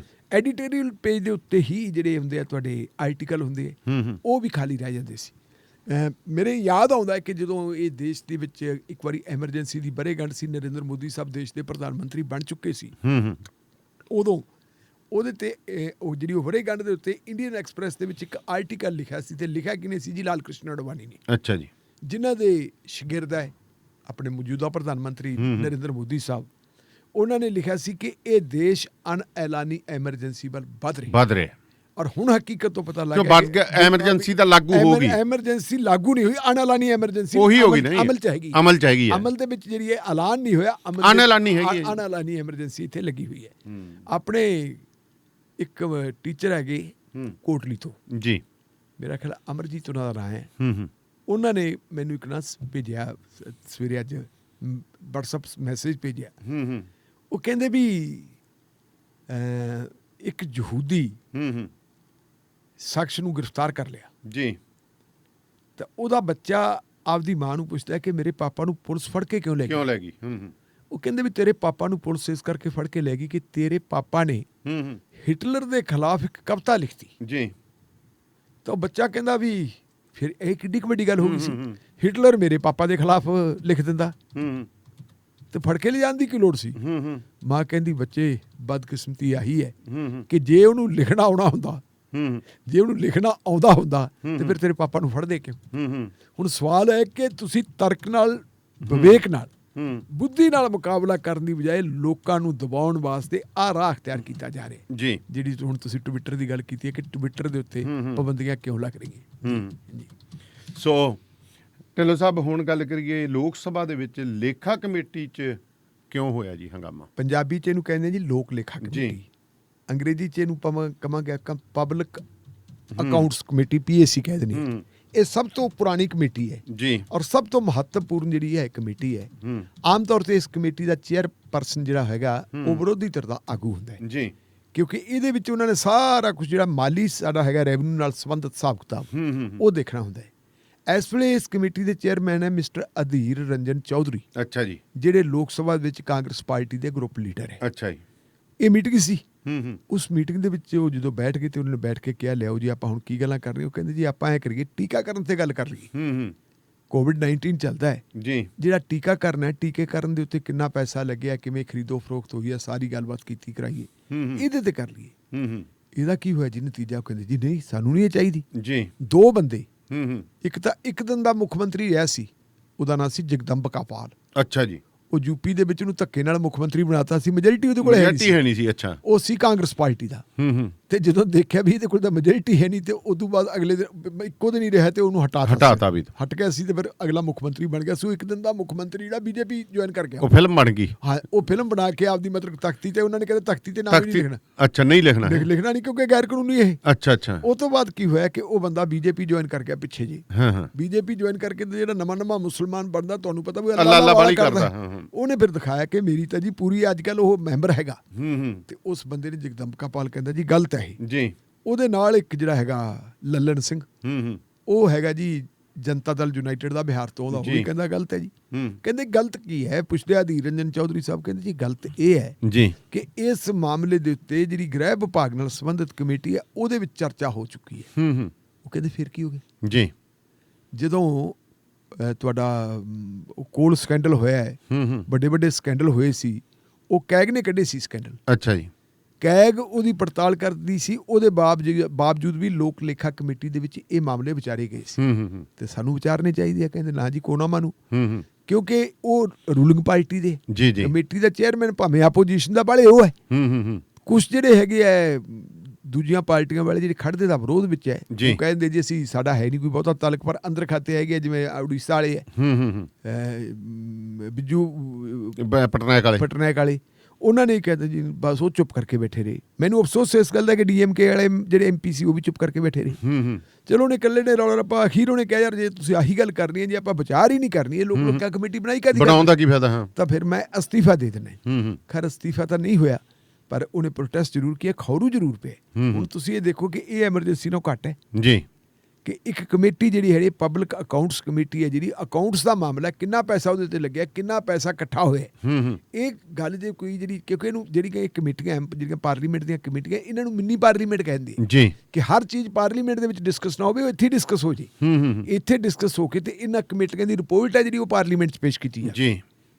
ਕਿਤੇ ਘੱਟ ਗਿਣਤੀ ਹੁੰਦੀ ਹੈ, ਕਿਤੇ ਪਤਾ। ਕਈ ਵਾਰੀ ਤੁਸੀਂ ਦੇਖਿਆ ਹੁੰਦਾ ਕਿ ਆਮ ਤੌਰ ਤੇ ਸਿਲੈਕਟ ਕਮੇਟੀ ਜਾਂ ਪਾਰਲੀਮੈਂਟਰੀ ਕਮੇਟੀ ਨੂੰ ਜਿਹੜੇ ਵਿਵਾਦਗ੍ਰਸਤ ਬਿੱਲ ਹੁੰਦੇ, ਉਹ ਕਹਿੰਦੇ ਇਹਨੂੰ ਪਾਰਲੀਮੈਂਟਰੀ ਕਮੇਟੀ ਕੋਲ ਭੇਜ ਦਿਓ ਵੀ ਇਹ ਉੱਥੇ ਇਹਦੇ ਤੇ ਨਿੱਠ ਕੇ ਵਿਚਾਰ ਵਟਾਂਦਰਾ ਹੋ ਜਾਏ ਤੇ ਆਪਾਂ ਅੱਗੇ ਫਿਰ ਕਰ ਲਵਾਂਗੇ। ਉੱਥੇ ਕੱਲ ਇਹ ਕੁਛ ਹੋਇਆ ਜੀ। ਤੇ ਢਿੱਲੋਂ ਸਾਹਿਬ, ਕੋਵਾ ਵੈਕਸੀਨ ਜਿਹੜੀ ਹੈਗੀ ਹੈ, ਕਹਿੰਦੇ ਚਰਚਾ ਹੋ ਰਹੀ ਹੈ ਕਿ ਬੱਚੇ ਦੀ ਜਿਹੜਾ ਨਵ ਜੰਮਿਆ ਬੱਚਾ, ਉਹਦੀ ਮਿੰਜ ਹੈ ਜਿਹੜੀ, ਉਹਨੂੰ ਕਹਿੰਦੇ ਵਰਤਿਆ ਜਾ ਰਿਹਾ ਇਹਦੇ 'ਚ। ਇੱਕ ਆਚਾਰੀਆ ਹੈ ਸਵਰੂਪਾਨੰਦ, ਅੱਛਾ, ਅਯੁੱਧਿਆ ਨਾਲ ਸੰਬੰਧਿਤ ਹੈ। ਉਹਨਾਂ ਨੇ ਇੱਕ ਬੜਾ ਕਲੇਸ਼ ਪਾਇਆ ਹੋਇਆ। ਕਲੇਸ਼ ਤਾਂ ਵਾਹਵਾ ਪੈ ਗਿਆ, ਜਿਹੜਾ ਉਹ ਹੈ ਨਾ 2 ਕਰੋੜ ਰੁਪਏ ਦੀ ਜ਼ਮੀਨ ਲੈ ਕੇ ਤੇ 18.5 ਕਰੋੜ ਰੁਪਏ ਚੰਪਤਰਾਏ, ਉਹ ਜਿਹੜਾ ਤਾਂ ਹੈਗਾ ਟਰਸਟ ਦਾ ਚੇਅਰਪਰਸਨ ਜੀ, ਉਹ ਚੇਅਰਪਰਸਨ ਤਾਂ ਜਿਹੜਾ ਹੈਗਾ ਜੀ ਉਹ ਬਿਮਾਰ ਪਿਆ 1 ਸਾਲ ਤੋਂ। ਅੱਛਾ। ਤੇ ਸਾਰਾ ਕੰਟਰੋਲ ਜਿਹੜਾ ਉਹ ਸੈਕਟਰੀ ਜਨਰਲ ਕੋਲੇ ਹੈ, ਜਨਰਲ ਸੈਕਟਰੀ ਕੋਲੇ ਹੈ। ਤਾਂ ਸਵਾਮੀ ਜਿਹੜੇ ਆਚਾਰੀਆ ਸਵਰੂਪਾਨੰਦ ਨੇ ਕਿਹਾ ਹੈ, ਕਹਿੰਦੇ ਵੀ ਇਹ ਚੰਪਤਰਾਏ ਹੈ ਜਿਹੜਾ, ਇਹਨੂੰ ਕੋਈ ਬੰਦਾ ਚੰਪਤਰਾਏ ਇਹ ਚੰਪਤਰਾਏ ਨੂੰ ਕਹਿੰਦੇ ਕੋਈ ਬੰਦਾ ਜਾਣਦਾ ਹੀ ਨਹੀਂ ਸੀ। ਅੱਛਾ ਜੀ। ਇੱਕ ਅਣਜਾਣ ਜਿਹਾ ਬੰਦਾ ਸੀ, ਪਰ ਜਦੋਂ ਇਹਨੂੰ ਕਹਿੰਦੇ ਇਸ ਟਰਸਟ ਦਾ ਬਣਾ ਦਿੱਤਾ ਜਨਰਲ ਸੈਕਟਰੀ ਜੀ, ਉਹ ਤੋਂ ਬਾਅਦ ਕਹਿੰਦੇ ਜਿੰਨੇ ਭ੍ਰਿਸ਼ਟ ਲੋਕ ਸੀ ਉਹ ਸਾਰੇ ਦੇ ਸਾਰੇ ਭਰਤੀ ਕਰ। ਚੰਪਤਰਾਏ ਨਾਂ ਸਹੀ ਸੀ, ਚੰਪਤੀ ਲਾਤੀ। ਔਰ ਉਹ ਚੰਪਤਰਾਏ ਦਾ ਨਾਂ ਲੈ ਕੇ ਤੇ ਦੂਜੇ ਉਸ ਅਗਲੇ ਸਾਹ ਦੇ ਵਿੱਚ ਸਵਾਮੀ ਜਿਹੜੇ ਹੈਗੇ ਹੈ ਆਚਾਰੀਆ ਸਵਰੂਪਾਨੰਦ ਜੀ, ਉਹ ਫਿਰ ਕਹਿੰਦੇ ਵੀ ਇਹ ਜਿਹੜੀ ਕਿਰਪਾ ਮੋਦੀ ਸਾਹਿਬ ਦੀ ਹੋਈ ਹੈ। ਤੇ ਅਗਲੀ ਗੱਲ ਉਹਨਾਂ ਨੇ ਗੱਲ ਕਹੀ ਹੈ ਕਿ ਜਦੋਂ ਪਾਰਲੀਮੈਂਟ ਦੇ ਵਿੱਚ ਭਾਰਤੀ ਜਨਤਾ ਪਾਰਟੀ ਦੇ ਮੈਂਬਰ 2 ਹੁੰਦੇ ਸੀ ਜੀ, ਉਦੋਂ ਇਹ ਗਊ ਰੱਖਿਆ ਦੀ ਗੱਲ ਕਰਦੇ ਹੁੰਦੇ ਸੀ। ਅੱਛਾ ਜੀ। ਤੇ ਜਦੋਂ 200 ਹੋ ਗਏ, ਕਹਿੰਦੇ ਗਊ ਰੱਖਿਆ ਨੂੰ ਤਾਂ ਭੁੱਲ ਹੀ ਗਏ। ਹੁਣ ਤੁਸੀਂ ਇਹ ਦੇਖੋ ਕਿ ਇਸ ਦੇਸ਼ ਦੇ ਵਿੱਚ ਜਿਹੜੀ ਹੈਗੀ ਹੈ ਪੋਲਰਾਈਜੇਸ਼ਨ ਕਰਨ ਵਾਸਤੇ ਜੀ ਕਿਵੇਂ ਜਿਹੜੀ ਹੈਗੀ ਹੈ ਭੀੜ ਤੰਤਰ ਵੱਲੋਂ ਉਹਨਾਂ ਲੋਕਾਂ ਨੂੰ ਕੁੱਟਿਆ ਗਿਆ ਹੈ, ਜਿਹੜੇ ਉਹਨਾਂ ਲੋਕਾਂ ਨੂੰ ਕੁੱਟਿਆ ਗਿਆ, ਮਾਰਿਆ ਗਿਆ ਜੀ, ਜਿਹੜੇ ਲੋਕ ਬਾਹੀ ਕਰਨ ਵਾਸਤੇ ਬਲਦ ਲੈ ਕੇ ਆ ਹੁਣ ਪਿੱਛੇ ਜੇ ਵੀ ਕਰਤਾ ਕੰਮ, ਪਿੱਛੇ ਜੇ ਵੀ ਕੀਤਾ ਰਾਜਸਥਾਨ 'ਚ, ਜਾਂ ਦੁੱਧ ਪੀਣ ਵਾਸਤੇ ਗਾਈਆਂ ਲੈ ਕੇ ਆਉਂਦੇ ਸੀ, ਪਰ ਸ਼ਰਤ ਵੀ ਕਿ ਜਾਂ ਤਾਂ ਉਹ ਦਲਿਤ ਹੋਣ ਜਾਂ ਮੁਸਲਮਾਨ ਹੋਣ, ਉਹਨਾਂ ਨੂੰ ਕੁੱਟ-ਕੁੱਟ ਕੇ ਮਾਰਤਾ। ਅੱਛਾ, ਅਸੀਂ ਮਤਲਬ ਜਿਹੜੇ ਇਸ ਗੱਲ ਕੋਈ ਗਾਂ ਹੋਵੇ, ਕੁਛ ਵੀ ਹੋਵੇ, ਕਈ ਵਾਰੀ ਦਵਾਈ ਬੂਟੀ ਦੇ ਵਿੱਚ ਲੋੜ ਪੈ ਜਾਂਦੀ ਹੈ, ਸਾਡਾ ਇਹਦੇ ਨਾਲ ਕੋਈ ਕੰਸਰਨ ਨਹੀਂ ਹੈ। ਲੇਕਿਨ ਹੁਣ ਕੁਛ ਗੱਲਾਂ ਇਹੋ ਜਿਹੀਆਂ ਆ ਗਈਆਂ ਜੀ, ਜਿਨ੍ਹਾਂ ਗੱਲਾਂ ਤੋਂ ਇਹ ਲੱਗਦਾ ਕਿ ਜਿਹੜੀ ਆ ਵੈਕਸੀਨ ਬਣਾਉਂਦੇ ਆ, ਵੈਕਸੀਨ ਦੇ ਵਿੱਚ ਕਾਫੀ ਕੁਛ ਵਰਤਿਆ ਜਾਂਦਾ ਹੈ। ਪਹਿਲੀ ਗੱਲ ਤਾਂ ਜੇ ਆਪਾਂ ਦੇਖੀਏ, ਇੱਕ ਜਿਹੜੀ ਹੈਗੀ ਹੈ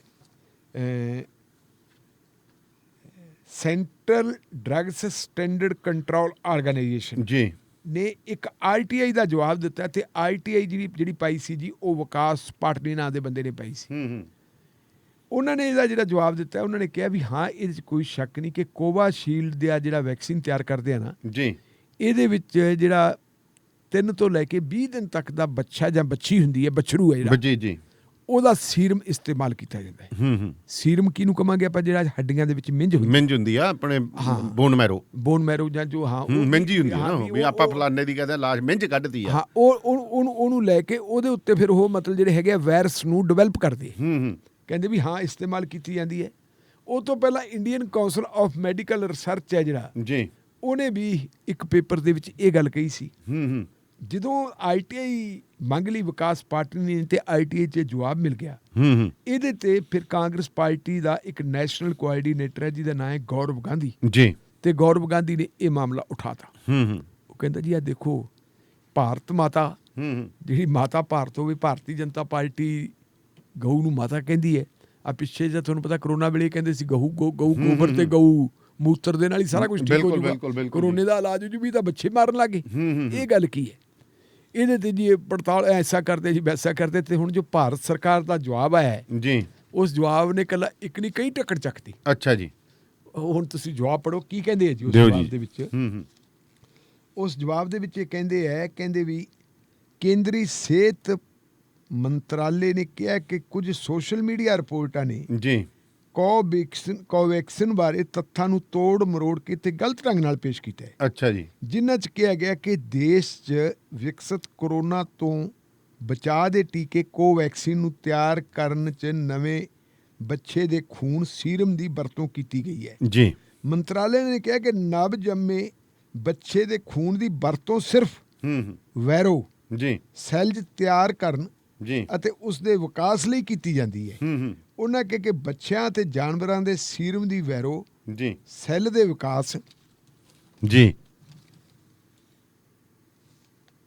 ਲਈ ਆਲਮੀ ਤੌਰ ਤੇ ਵਰਤਿਆ ਜਾਂਦਾ ਹੈ। ਅੱਛਾ, ਵੈਰੋ ਸੈੱਲ ਦੀ ਵਰਤੋਂ ਅਜਿਹੇ ਸੈੱਲ ਬਣਾਉਣ 'ਚ ਕੀਤੀ ਜਾਂਦੀ ਹੈ ਜੋ ਟੀਕੇ ਦੇ ਉਤਪਾਦਨ 'ਚ ਸਹਾਇਕ ਹੁੰਦੀ ਹੈ। ਅੱਛਾ ਜੀ, ਪੋਲੀਓ, ਰੇਬੀਜ਼ ਅਤੇ ਇਨਫਲੂਐਂਜ਼ਾ ਦੇ ਟੀਕੇ ਬਣਾਉਣ ਲਈ ਇਸ ਤਕਨੀਕ ਦੀ ਦਹਾਕਿਆਂ ਤੋਂ ਵਰਤੋਂ ਹੁੰਦੀ ਆ ਰਹੀ ਹੈ। ਦੱਸੋ ਫਿਰ ਕੀ ਹੁੰਦੀ ਆ ਰਹੀ ਹੈ।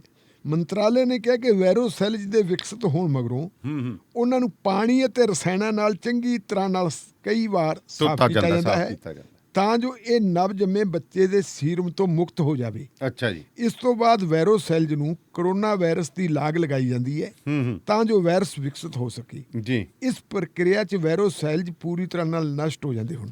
ਹੁਣ ਸਵਾਲ ਇਹ ਪੈਦਾ ਹੁੰਦਾ ਹੈ ਕਿ ਆਪਾਂ ਤਾਂ ਕੱਲੀ ਕੋਵੈਕਸਿਨ ਕਹਿੰਦੇ ਸੀ, ਉਹਨਾਂ ਨੇ ਸਾਰਾ ਕੁਝ ਹੀ ਕਰਤਾ, ਇਸਤੇਮਾਲ ਹੁੰਦਾ ਵੀ ਅੱਜ ਤੋਂ ਨਹੀਂ, ਇਹ ਪਹਿਲਾਂ ਤੋਂ ਵੀ ਹੁੰਦਾ ਆ ਰਿਹਾ। ਹੁਣ ਸਵਾਲ ਇਹ ਪੈਦਾ ਹੁੰਦਾ, ਅਸੀਂ ਨਹੀਂ ਕਹਿੰਦੇ ਕਿ ਜੇ ਲੋਕਾਂ ਦੀ ਜੇ ਮਨੁੱਖਾਂ ਦੀ ਜਾਨ ਬਚਾਉਣ ਵਾਸਤੇ ਤੁਸੀਂ ਕਰਦੇ ਹੋ, ਕਰੀ ਜਾਓ, ਸਾਨੂੰ ਇਹਦੇ ਤੇ ਕੋਈ ਇਤਰਾਜ਼ ਨਹੀਂ। ਪਰ ਸਵਾਲ ਇਹ ਕਿ ਜਿਹਨਾਂ ਲੋਕਾਂ ਨੂੰ ਵਿਚਾਰਿਆਂ ਨੂੰ ਪਹਿਲੂ ਖਾਣ ਵਰਗਿਆਂ ਨੂੰ ਕੁੱਟ-ਕੁੱਟ ਕੇ ਮਾਰਤਾ, ਕੌਣ ਭਰੂ ਜੁਰਮਾਨਾ ਕਹਿੰਦਾ ਉਹਨਾਂ ਦਾ ਜ਼ਿੰਮੇਵਾਰ ਕੌਣ ਹੈ? ਤੁਸੀਂ ਆਪਣੀ ਪੋਲਰਾਈਜੇਸ਼ਨ ਵਾਸਤੇ, ਆਪਣੀਆਂ ਵੋਟਾਂ ਵਾਸਤੇ ਬੰਦਿਆਂ ਨੂੰ ਮਰਵਾ ਸਕਦੇ ਹੋ, ਤੇ ਦੂਜੇ ਪਾਸੇ ਤੁਸੀਂ ਕਹਿੰਦੇ ਹੋ ਕਿ ਬੰਦਿਆਂ ਨੂੰ ਬਚਾਉਣ ਵਾਸਤੇ ਜਿਹੜਾ ਹੈਗਾ ਬੱਚੂਆਂ ਦਾ ਜਿਹੜਾ ਸੀਰਮ ਲੈਣਾ ਅਤੀ ਜ਼ਰੂਰੀ ਹੈ ਕਿਉਂਕਿ ਅਸੀਂ ਵੈਕਸੀਨ ਤਿਆਰ ਕਰਨੀ। ਮੇਰਾ ਖਿਆਲ ਹੈ ਵੀ ਇਹ ਜਿਹੜਾ ਆ ਇਕਵਾਲਨਾਮਾ ਹੈ, ਕਿਉਂਕਿ ਸਾਇੰਸ ਤੇ ਤਕਨੀਕ ਜਿਹੜੀ ਇੱਕ ਅਜਿਹੀ ਚੀਜ਼ ਹੈ, ਇਹ ਤਾਂ ਮੈਂ ਕਹਿੰਦਾ ਭਲਾ ਹੋਵੇ ਡਾਕਟਰ ਮਨਮੋਹਨ ਸਿੰਘ ਦਾ ਤੇ ਬਹੁਤ ਬਹੁਤ ਧੰਨਵਾਦ ਖੱਬੇ ਪੱਖੀਆਂ ਦਾ, ਜਿਨ੍ਹਾਂ ਦੀ ਹਮਾਇਤ ਨਾਲ 2004 ਦੇ ਵਿੱਚ ਡਾਕਟਰ ਮਨਮੋਹਨ ਸਿੰਘ ਹੋਰੀ ਪ੍ਰਧਾਨ ਮੰਤਰੀ ਬਣੇ ਸੀ। ਤੇ ਉਹਨਾਂ ਨੇ ITI ਵਾਲਾ ਕਾਨੂੰਨ ਬਣਵਾਇਆ ਸੀ, ਨਹੀਂ ਤਾਂ ਲੋਕਾਂ ਨੂੰ ਪਤਾ ਨਹੀਂ ਲੱਗਦੇ। ਉਦੋਂ ਪੈਸੇ ਲਈ ਜਾਂਦੇ ਸੀ ਜੀ ਪਾਰਲੀਮੈਂਟ 'ਚ, ਸਵਾਲ ਪੁੱਛਣ ਦੇ ਪੈਸੇ ਲੱਗਦੇ, ਬੜੇ ਪੈਸੇ ਲੱਗਦੇ ਸੀ। ਜਿਨ੍ਹਾਂ ਨੇ ਜੇ ਕੋਈ ਜਾਣਕਾਰੀ ਹਾਸਲ ਕਹਿੰਦੀ ਹੈ, ਜਾਂ ਤਾਂ ਪਾਰਲੀਮੈਂਟ 'ਚ ਸਵਾਲ ਪੁੱਛਣਾ ਪੈਂਦਾ ਜਾਂ ਅਸੈਂਬਲੀ 'ਚ ਸੂਬੇ ਨਾਲ ਸੰਬੰਧਿਤ ਅਸੈਂਬਲੀ 'ਚ ਪੁੱਛਣਾ ਪੈਂਦਾ ਸੀਗਾ, ਔਰ ਜਿਹੜਾ ਕੌਮੀ ਪੱਧਰ ਦਾ ਜਿਹੜਾ ਸੀਗਾ ਕੋਈ ਮੈਟਰ ਉਹਦਾ ਹੀ ਪੁੱਛਣਾ ਪੈਂਦਾ ਸੀਗਾ ਪਾਰਲੀਮੈਂਟ ਨੂੰ। ਹੁਣ ITI ਦੇ ਵਿੱਚ ਤੁਹਾਡੇ ਕੋਲੇ ਵੀ ਉਹ ਅਧਿਕਾਰ ਹੈ ਜਿਹੜਾ ਇੱਕ ਪਾਰਲੀਮੈਂਟ ਦੇ ਮੈਂਬਰ ਕੋਲੇ ਸੀਗਾ, ਠੀਕ ਹੈ। ਤੁਹਾਨੂੰ 1 ਮਹੀਨੇ ਦੇ ਵਿੱਚ ਉਹਨਾਂ ਨੂੰ ਇਨਫੋਰਮੇਸ਼ਨ ਦੇਣੀ ਪੈਣੀ। ਆ ਇਨਫੋਰਮੇਸ਼ਨ ਮੰਨ ਲਈ ਤੇ ਪਤਾ ਲੱਗ ਗਿਆ ਕਿ ਤੁਸੀਂ ਲੋਕਾਂ ਨੂੰ ਤਾਂ ਫਿਰ ਐਵੇਂ ਵੱਢੀ ਗਏ। ਬਿਲਕੁਲ ਤੁਸੀਂ ਗਾਈਆਂ, ਤੁਸੀਂ ਬੱਛੂ ਮਾਰੀ ਜਾਂਦੇ ਹੋ। ਜਿਨ੍ਹਾਂ ਬੱਛੂਆਂ ਨੇ ਅਜੇ ਤੱਕ ਉਹ ਬੱਚੇ ਹੀ ਹੈ, ਜਿਨ੍ਹਾਂ ਨੇ ਅਜੇ ਕੁਝ ਦੇਖਿਆ ਨਹੀਂ ਹੁੰਦਾ, ਦੁੱਧ ਪੀਂਦੇ ਨੂੰ 3 ਤੋਂ ਲੈ ਕੇ 20 ਦਿਨਾਂ ਦੇ ਬੱਛਰੂ ਨੂੰ ਮਾਰ ਕੇ ਤੇ ਉਹਦਾ ਸੀਰਮ ਕੱਢ ਕੇ ਤੁਸੀਂ ਉਹਦੇ ਤੇ ਵੈਕਸੀਨ ਬਣਾਉਣੀ। ਵੈਕਸੀਨ ਬਣਾਓ, ਰੱਜ ਕੇ ਬਣਾਓ। ਪਰ ਬਿਲਕੁਲ, ਚਲੋ ਜੇ ਹਿਊਮਨ ਲਾਈਫ ਲਈ ਕੋਈ ਕਰਨਾ ਪੈਂਦਾ, ਬੜਾ ਕੁਝ ਕਰਨਾ ਪੈਂਦਾ, ਪਰ ਹਿਊਮਨ ਲਾਈਫ ਅਸੀਂ ਦੇਖੋ ਉਸ ਤੋਂ ਬਾਅਦ ਤਾਂ ਢਿੱਲੋਂ ਸਾਹਿਬ ਬੜਾ ਉਹ ਚੀਜ਼ ਆ ਗਈ। ਜਦੋਂ ਅਸੀਂ ਛੋਟੇ ਹੁੰਦੇ ਸੀ, ਬਾਇਓਲੋਜੀ ਦੇ ਵਿੱਚ ਆਪਣੇ ਜਿਹੜੇ ਗਿਨੀ ਪਿਗ ਹੁੰਦੇ ਸੀਗੇ, ਇਹ ਪਾਲੇ ਜਾਂਦੇ ਸੀ ਡੱਡੂਆਂ ਦੀ ਚੀਰਫਾੜ ਕਰਕੇ। ਚੀਰਫਾੜ ਤਾਂ ਹੁਣ ਸਿੱਖੋਗੇ ਤਾਂ ਉਸੇ ਤੇ ਹੀ ਨਾ। ਬਿਲਕੁਲ। ਹੁਣ ਕੋਈ ਤਾਂ ਚੀਜ਼ ਚਾਹੀਦੀ ਹੈ ਸਿੱਖਣ ਲਈ। ਚੂਹਿਆਂ ਦੇ ਉੱਤੇ ਤਜਰਬੇ ਕੀਤੇ ਜਾਂਦੇ ਨੇ। ਹੁਣ ਕੱਲ ਨੂੰ ਕਹੋ ਵੀ ਚੂਹਿਆਂ ਨੂੰ ਕਿਉਂ ਮਾਰ ਰਹੇ ਹੋ? ਜੇ ਮਨੁੱਖੀ ਜਾਨਾਂ ਦੇ ਲਈ ਆਪਣੇ ਤਾਂ ਜੋ ਭਾਰਤ ਦੇ ਵਿੱਚ ਤਾਂ ਮੈਂ ਕੰਮ ਹੀ ਬੜਾ ਟੇਢਾ, ਨਾ ਕੁੱਤਾ ਮਾਰੋ, ਨਾ ਬਿੱਲੀ ਮਾਰੋ, ਨਾ ਪਸ਼ੂ ਮਾਰੋ। ਕੁੱਤੇ ਜਵਾਕਾਂ ਨੂੰ ਪਾੜੀ ਜਾਂਦੇ ਆ, ਬਜ਼ੁਰਗਾਂ ਨੂੰ ਵੱਢ ਮਾਰੀ ਜਾਂਦੇ ਆ, ਤੇ ਟੱਠੇ ਜਿਹੜੇ ਉਹ ਸਿੰਘਾਂ ਤੇ ਲੋਕਾਂ ਨੂੰ ਤੁਰੇ ਜਾਂਦੇ ਨੇ, ਚੱਕੀ ਫਿਰਦੇ ਆ। ਇੱਧਰ ਤਾਂ ਗੱਲ ਨਹੀਂ ਕਰਨੀ ਕੋਈ। ਨਹੀਂ, ਹੁਣ ਸਵਾਲ ਤਾਂ ਇਹ ਫਿਰ ਉਹਨਾਂ ਨੂੰ ਕਾਹਦੀ ਖਾਤਰ ਪਾਲਦੇ ਹੋ? ਫਿਰ ਉਹ ਵੀ ਮਾਰ ਦਿਓ ਜੇ ਬਛੜੂ ਮਾਰੇ ਜਾਂਦੇ, ਉਹ ਵੀ ਤਾਂ ਲੋਕਾਂ ਨੂੰ ਮਾਰਦੇ, ਉਹਨੂੰ ਬਚਾਓ। ਪਰ ਤੁਸੀਂ ਵੋਟਾਂ ਦੀ ਖਾਤਰ ਬੰਦੇ ਤਾਂ ਮਾਰ ਰਹੇ, ਤੇ ਬੰਦਿਆਂ ਨੂੰ ਬਚਾਉਣ ਵਾਸਤੇ ਫਿਰ ਤੁਸੀਂ ਬਛੜੂਆਂ ਨੂੰ ਜਾਇਜ਼ ਸਮਝਾਉਣੇ। ਅਸੀਂ ਵੈਕਸੀਨ ਬਣਾਉਣ ਦੇ ਹੱਕ ਵਿੱਚ ਬਣਨੀ ਚਾਹੀਦੀ ਜੀ। ਪਰ ਸਵਾਲ ਹੈ ਕਿ ਬੰਦੇ ਕਿਉਂ ਮਰਵਾ ਰਹੇ ਹੋ ਫਿਰ ਤੁਸੀਂ ਆਪਦੇ ਮਕਸਦ ਵਾਸਤੇ? ਬਿਲਕੁਲ, ਤੁਹਾਡੀ ਗੱਲ ਸਹੀ ਹੈ। ਸੋ ਬਹੁਤ ਬਹੁਤ ਧੰਨਵਾਦ ਤੁਹਾਡਾ, ਸ਼ੁਕਰੀਆ ਜੀ। ਸੋ ਪ੍ਰੋਗਰਾਮ ਸ਼ਮਾਦਾਨ ਇੱਥੇ ਹੀ ਸਮਾਪਤ ਕਰਨ ਦੀ ਤੁਹਾਡੇ ਤੋਂ ਆਗਿਆ ਚਾਹੁੰਦੇ ਹਾਂ। ਸੋ ਜੁੜੇ ਰਹੋ ਰੇਡੀਓ ਪੰਜਾਬ ਟੂਡੇ ਦੇ ਨਾਲ। ਜੇਕਰ ਤੁਸੀਂ ਵੀ ਰੇਡੀਓ ਪੰਜਾਬ ਟੂਡੇ ਨੂੰ ਕੋਈ ਐਡ ਦੇਣੀ ਚਾਹੁੰਦੇ ਹੋ, ਜਾਂ ਰੇਡੀਓ ਪੰਜਾਬ ਟੂਡੇ ਨਾਲ ਕਿਸੇ ਤਰ੍ਹਾਂ ਵੀ ਜੁੜਨਾ ਚਾਹੁੰਦੇ, ਤਾਂ ਤੁਹਾਡਾ ਬਹੁਤ ਬਹੁਤ ਸਵਾਗਤ ਹੈ ਜੀ।